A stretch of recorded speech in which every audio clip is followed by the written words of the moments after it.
Hello friends, welcome to our channel learning at ease. आज हम पढ़ेंगे बीएड का एक टॉपिक सेल्फ कंसेप्ट, जिसके ऊपर डेफिनेशन और मीनिंग के बारे में हमने पहले भी वीडियो बना चुके हैं। आप चैनल पर जाकर चेक कर सकते हैं। आज हम उसी से रिलेटेड एक टॉपिक पढ़ेंगे, टाइप्स ऑफ सेल्फ।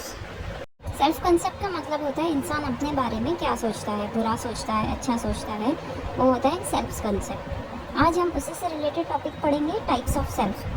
तो टाइप्स ऑफ सेल्फ 3 हैं: पॉजिटिव सेल्फ, नेगेटिव सेल्फ और ideal self. Knowing your identity is good, but how handle the situation is more important. There are 3 main type of self: positive self, negative self and ideal self. यहाँ पर क्या बताया हुआ है? अपने आप को जानना, हम कैसे हैं ये जानना अच्छा है, लेकिन हम हैंडल कैसे सिचुएशन को करते हैं वो ज़्यादा इम्पोर्टेंट है। टाइप ऑफ सेल्फ 3 है: पॉजिटिव, नेगेटिव और आइडियल। पॉजिटिव सेल्फ कंसेप्ट में ये कैरेक्टरिस्टिक्स हो सकती है: वो इंसान अपने आप को दूसरों से कनेक्टेड फील कर सकता है, दूसरों के बारे में और अपने बारे में अच्छा फील कर सकता है। वो इंसान प्रेज और क्रिटिसिज्म को मैच्योरली हैंडल कर सकता है। अगर कोई इंसान अगर उसे कॉम्प्लीमेंट दे रहा है तो उसे विदाउट एनी गिल्ट या विदाउट एनी शेम वो एक्सेप्ट कर सकता है।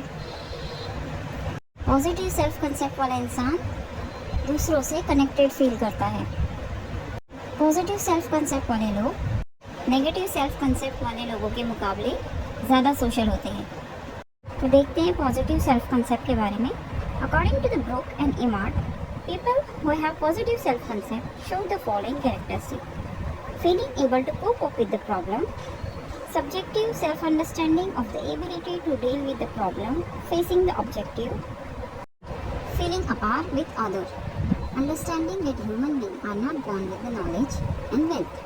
Knowledge and wealth came from the process of learning and working life. Understanding the cause individual to feel more or less to others. दूसरों के लिए और अपने लिए अच्छा फील करना, इस बात को अंडरस्टैंड करना कि नॉलेज और वेल्थ इन दोनों के लिए मेहनत करनी पड़ती है, काम करना पड़ता है। बगैर काम किए ये चीज़ें नहीं मिलती है।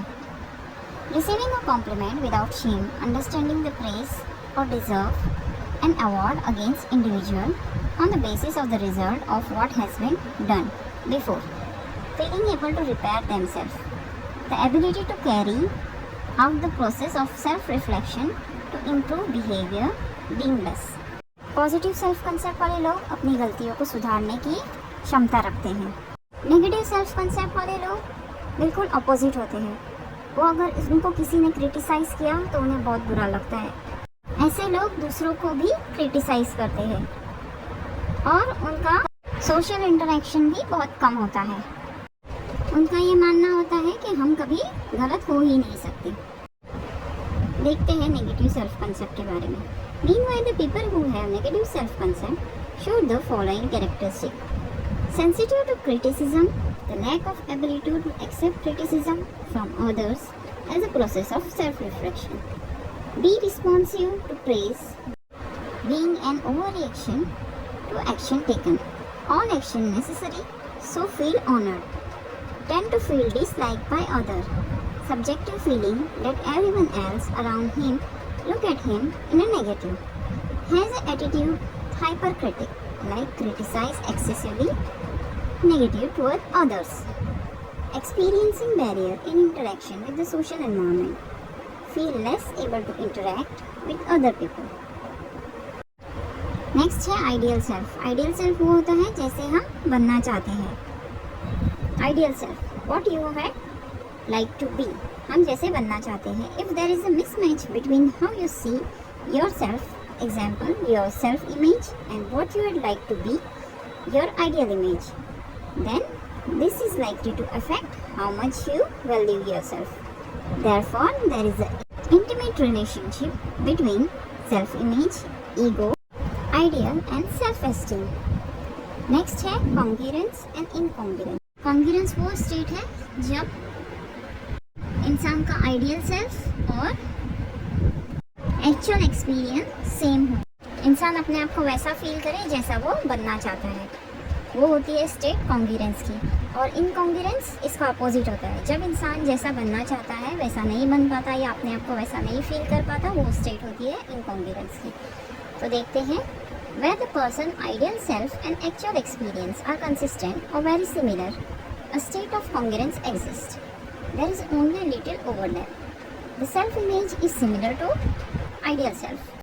This person can self-actualize. Where the person's ideal self and actual experience are very different, the state of incongruence exists. There is a more difference. The self-image is different from the ideal self. Their self-actualization will be difficult. अगर आपको ये topic समझ आया है तो like, share, subscribe ज़रूर करें। Thank you for watching.